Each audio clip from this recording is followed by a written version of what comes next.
There were parts of Dallas, Texas, where I grew up that my mother would not drive through. When I was in the 5th grade, public school students got free tickets to the state fair in September.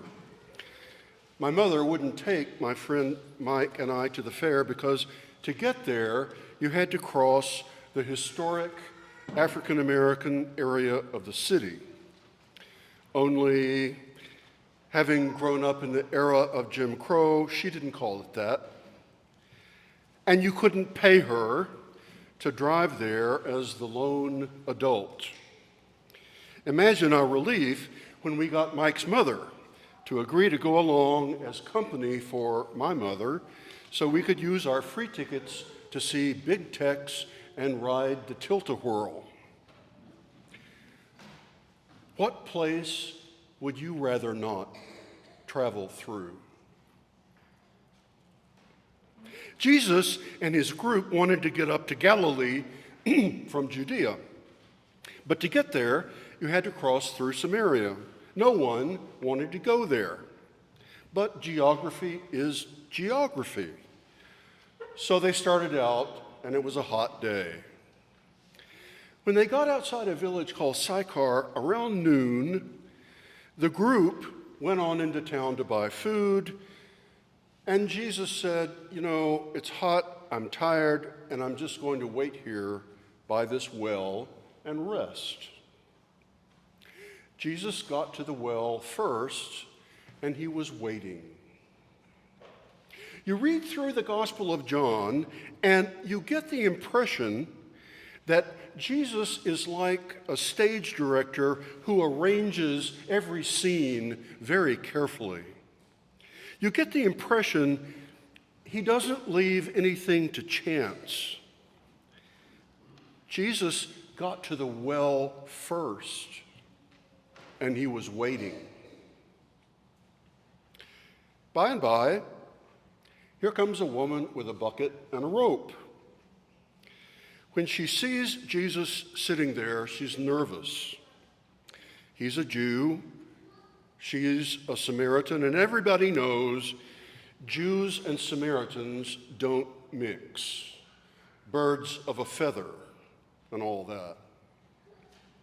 So, carefully, quietly, slowly, she lowers the bucket into the well and starts to draw water. And that's when she hears, "Give me a drink." "Excuse me, sir, what did you say?" "Give me a drink." Imagine the incarnate God,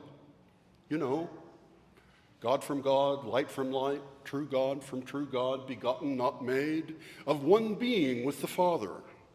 That God, but also 100% human, who, right then, was thirsty.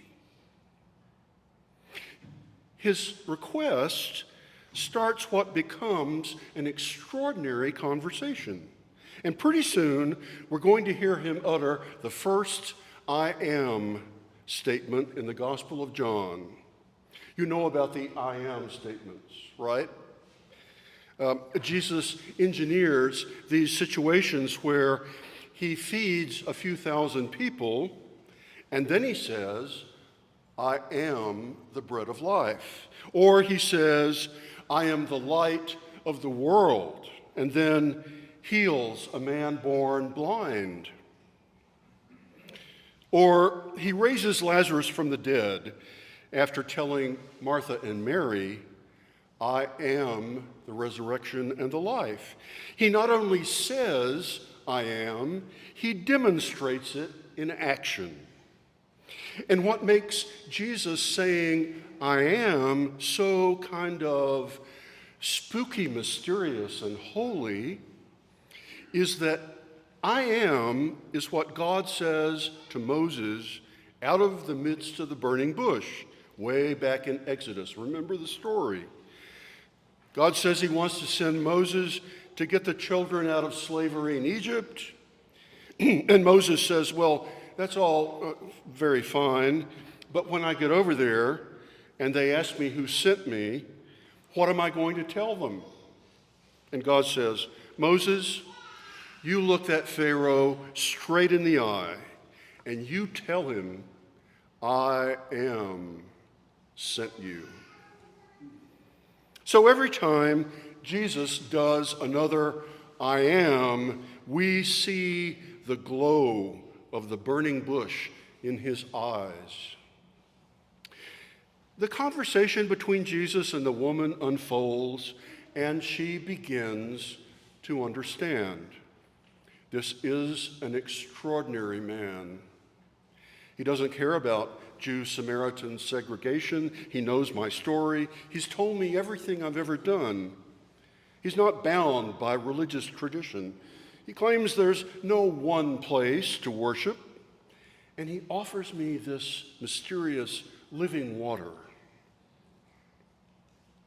When the woman asks if Jesus could be God's anointed Messiah, Jesus, the stage director, takes his cue. He delivers the climax of today's gospel reading. I am he. I am Messiah. The one who is speaking to you now. You can imagine the woman hearing this, sitting there thinking, the Messiah is sitting here next to the well, talking to me? To think that all the twists and turns of my life have led to this moment. And we know about the twists and turns of life, do we not? Instructive, I think, to circle back to the business of this woman's regrettable relationship history. Episcopalians can sympathize. We know about unfortunate relationship histories. Students of English history have a formula that helps remember the fates of the 6 wives of Henry VIII. Ready? Divorced, killed, died. Divorced, killed, survived. Divorced, killed, died. Divorced, killed, survived. Or, as a poster for the National Church has it, in a church founded by a king with 6 wives, forgiveness goes without saying. For years, I read this interchange between Jesus and the Samaritan woman about her 5 husbands as a gotcha moment with a lot of moralistic overtones.